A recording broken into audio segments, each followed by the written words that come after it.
Hey guys, welcome back to my channel. It's Iralyn, and today's video is super exciting. It's long overdue, but I'm going to be going through a Q2 book update. So these are all the books that I've read basically from like April until now, mid-July.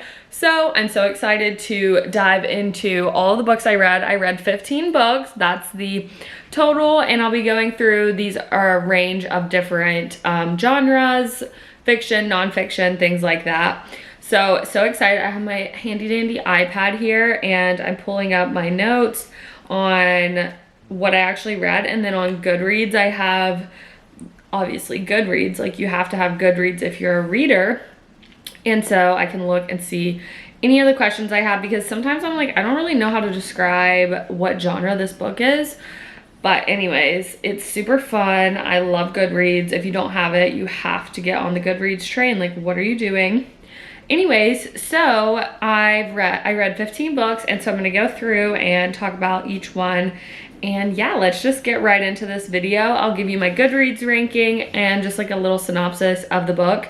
But this is going to be super fun. I tried to change up my setting, like my background, because if I put it where I normally do, it looks like I'm recording a podcast, because I also have a podcast called Big Intentions, but that's not the purpose of this video, and I wanted it to be like a little bit more casual and like a sit down vibe.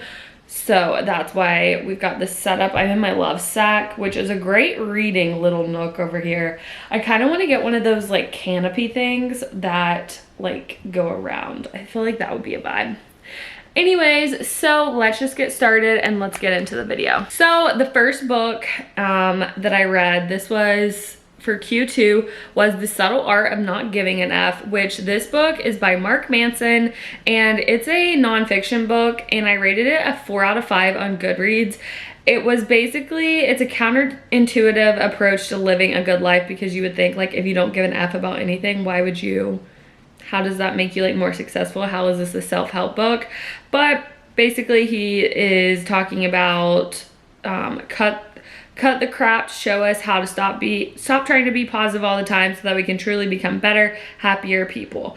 And I liked this book. I like a nonfiction book in the mornings, just kind of starting your day, like getting in the grind mindset. So that was a good book for that. Looking back on it now, I always rate things I think higher in the moment, but when I look back on them and compare them to other books I've read, I'm like, yeah, that one wasn't like that great, but I give it a 4. You know, if you're into a self-help book, like that's a good one to read. Okay, the next book is The Midnight Library by Matt Haig. I gave this one a 3 out of 5, and it was a very interesting like concept. Like, you go in this library, the girl has all these different lives based on which book she picks.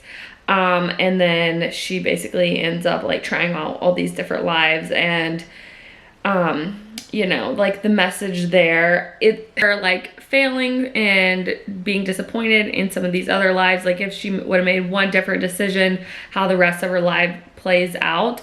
And so it really is trying to help her decide like what fulfills her in life and what makes living, you know, what makes things worth living in the first place.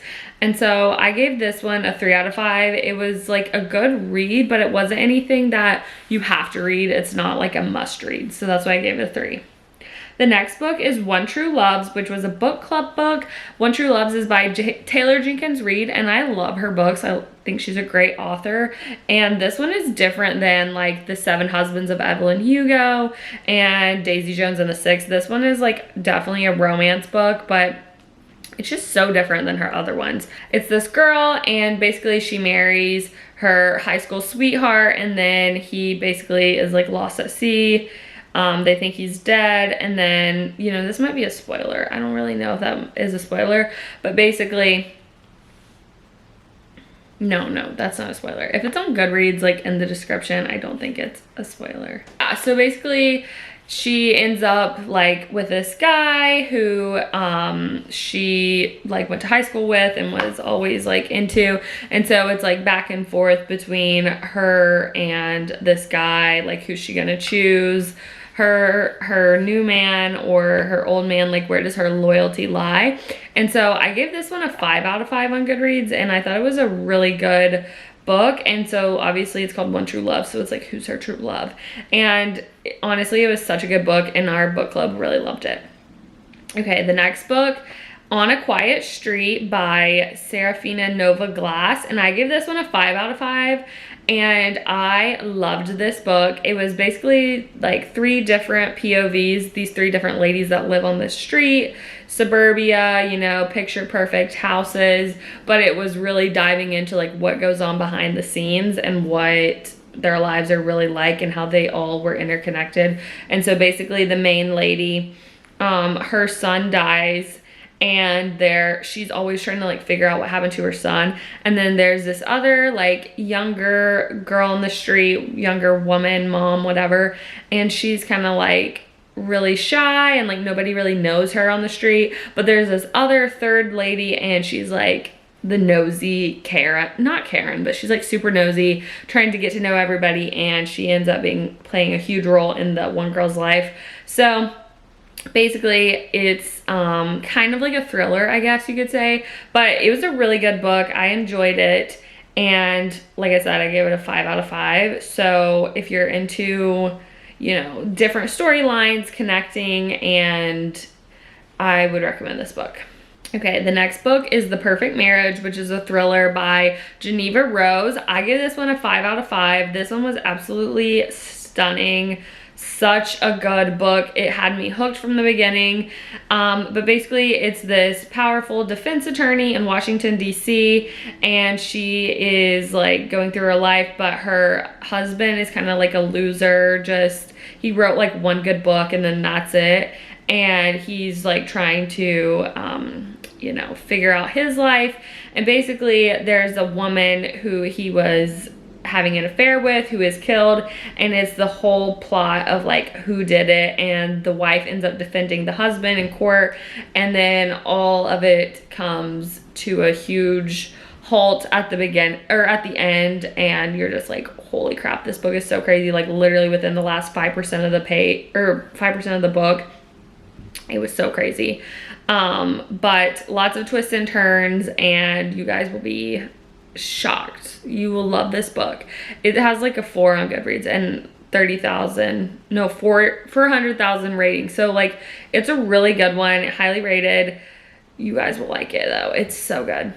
Okay, the next one this is so like throwback vibes, but it's The Hunger Games by Suzanne Collins. This is the first one in the series, and obviously probably like everybody read this in middle school, but the movie is coming out in November, so I was like, oh, well, I have to reread the whole series. It's been so long since I've read them, and it's just honestly, it's such a good series, and I love The Hunger Games, so I would read one book, and then I would watch the movie, and basically it's set in this, like, I'm sure you guys know what Hunger Games is, but basically it's like these 12 districts. It's like set in North America, but it's not America. It's called Panem, and the Hunger Games is, I feel so silly explaining what the Hunger Games is, but basically it's like 2 children from each district get drawn from like a bucket to be in the Hunger Games and fight to the death, and there's only one winner. And Katniss Everdeen, you know, Jennifer Lawrence in the movies, whatever, she is the main character in this book, and it's obviously a 5 out of 5, like such a good book.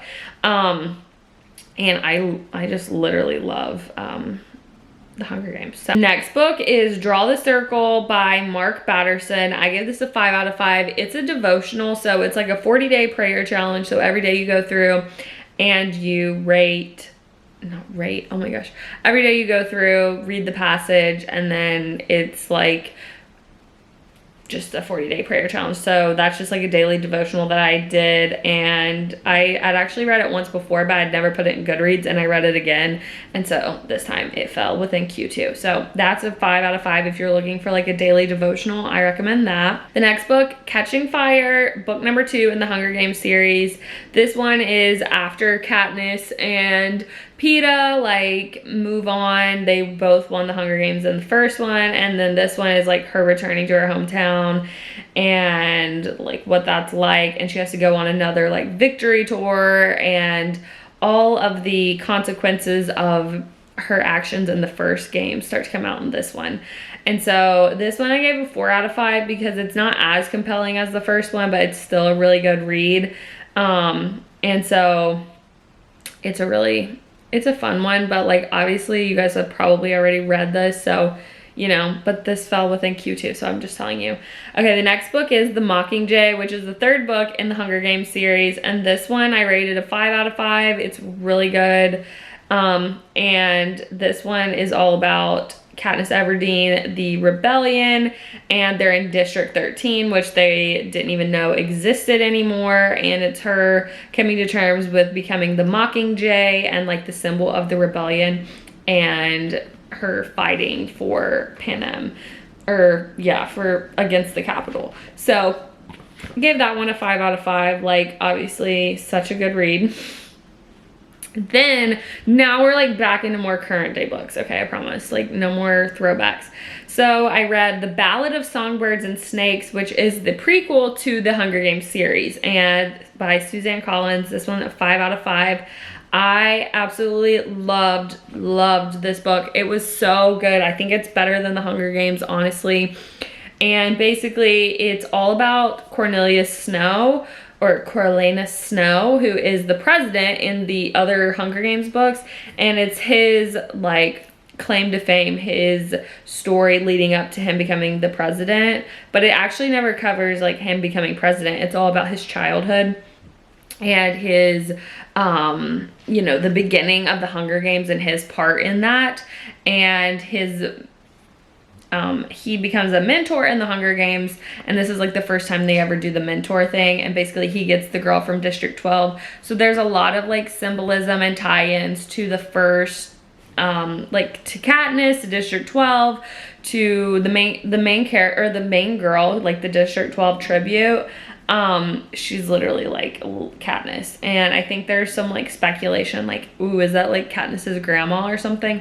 Anyways, I gave this one a 5 out of 5. I think it's like honestly the best one in the whole series. It's just such a good book, and it's like maybe I appreciate it more because I did read like the other, you know, ones first and the whole series first, but this one was a long one. It was like 500 and some pages, but it was so good and I loved it. It was a book club book for us as well for June, I believe. And anyways, it was such a good one. I loved it. Highly recommend that book, especially you should read it before the movie comes out in November. So let me know if you guys end up reading it because it slays. Okay, the next book is Happy Place by Emily Henry. And everyone was raving and ranting about this book. It just was released, it was published in April of this year, so it was like a new one. Everyone on TikTok was talking about it, and I really never understood why, because I rated this one a 3 out of 5. So basically it's like this perfect couple, you know, they grow up in or they go to college together, like that's how they meet in college, and then they're part of this big group of friends. And so every year this friend group goes to Maine, and they have like a whole week of being in the happy place. And the girl, the main character, Harriet. Okay, I got confused because like the names were, okay, Harriet, I guess that's the main character. She's the girl. Like clearly this book really didn't touch me that deep. Everyone was like saying when they cried in the book, and I was like, I did not shed a tear the whole time, so I don't get it. Basically, they are going on this trip with all their friends, but they've previously broken up, and they're keeping it a secret from their friends, so they have to act and continue to play the, you know, part of the perfect couple.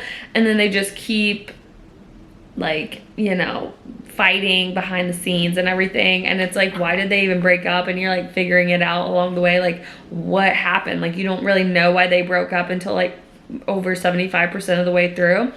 And yeah, basically their plan comes crashing down, and obviously if you're faking it in front of all your friends, and so I gave this one a 3. I didn't love it.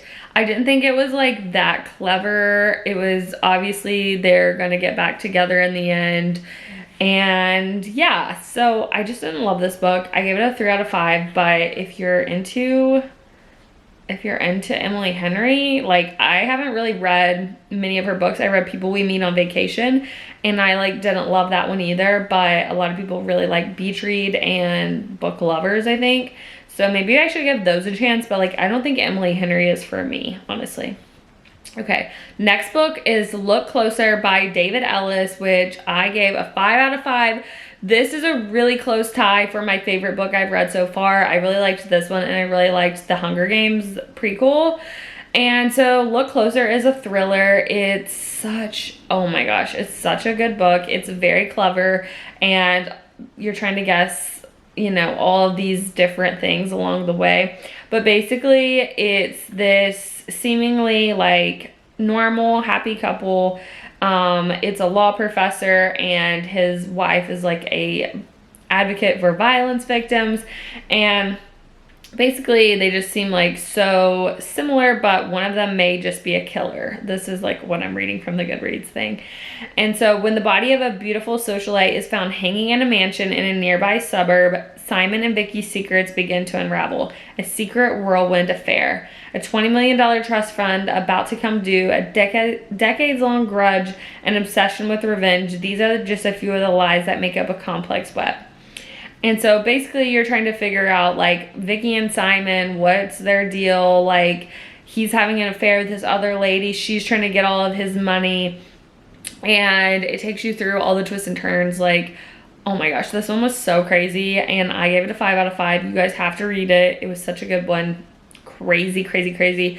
This one was recommended by my friend. And honestly, I was like, oh my gosh, I'm so glad this book came into my life. Like I loved it.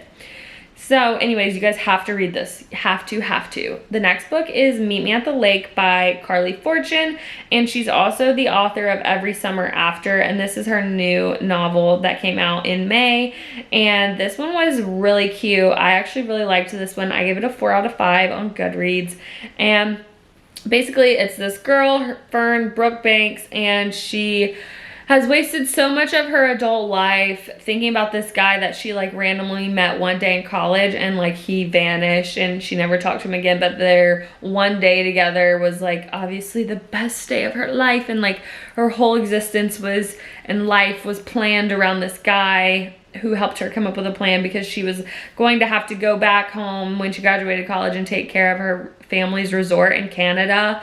And then she stood up to her mom and was like, I'm not gonna do that. And so now she lives in Toronto, and then her mom dies and she has to go back and take care of the resort. And when she shows up there, she's taking care of it, this Will character comes back into the picture, and basically he is trying to not screw her over again, but like mess with her head, kind of. Like he's in and he's out, he's wishy-washy, like we don't really like Will. But anyways, it's the whole like not coming of age, but like finally 10 years later, like they're coming together, they're gonna be together, you know. Are they gonna be together though at the end of the summer? It's like you don't really know, and then at the end you kind of find out like what happens. But anyways, I gave this one a 4 out of 5. I really liked this one. And it was cute. It was a feel good. It was a good like summer read for me. So I would recommend that. The next book I read, which is nonfiction, is I Will Teach You to Be Rich by Ramit Sethi. And I give this one a 5 out of 5. Most nonfiction books, I'm just going to give a 5 out of 5 because it's like I just gained a lot of information from this. Especially this book. It was really, honestly, so like action steps, like explaining money concepts, finance, investing, whatever. It would like explain it pretty dummied down, and then it would say here's your action steps. It's broken into like a 6-week program. So like step 1, get all of your accounts and passwords wrote down, you know, stuff like that. It was really simple, but it took you step by step in what you need to do.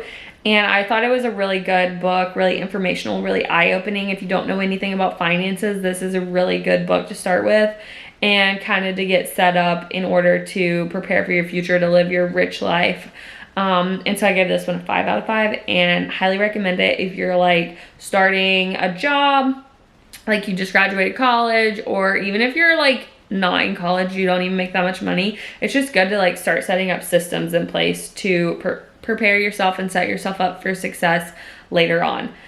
And then finally, the last book that I read is The Summer of Broken Rules by K.L. Walther. And this one was just such a fun summer read. It's set in this like Cape Cod on this farm, this family farm. It's a weekend or a week-long wedding like events and things for this family.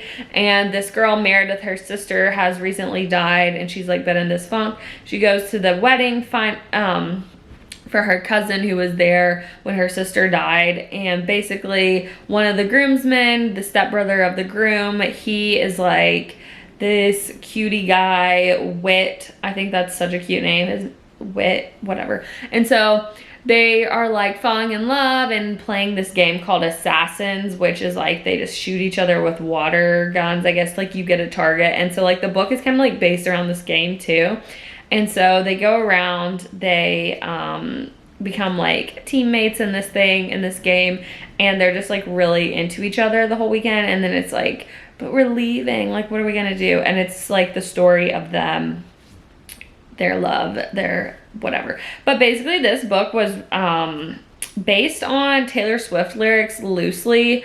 So I think sometimes it references Taylor Swift like lyrics, but honestly I didn't really know a lot of these Taylor Swift like references, and you don't have to be a huge Swiftie to know them. So honestly, it was a good book. Like you don't have to be a Swiftie to like it.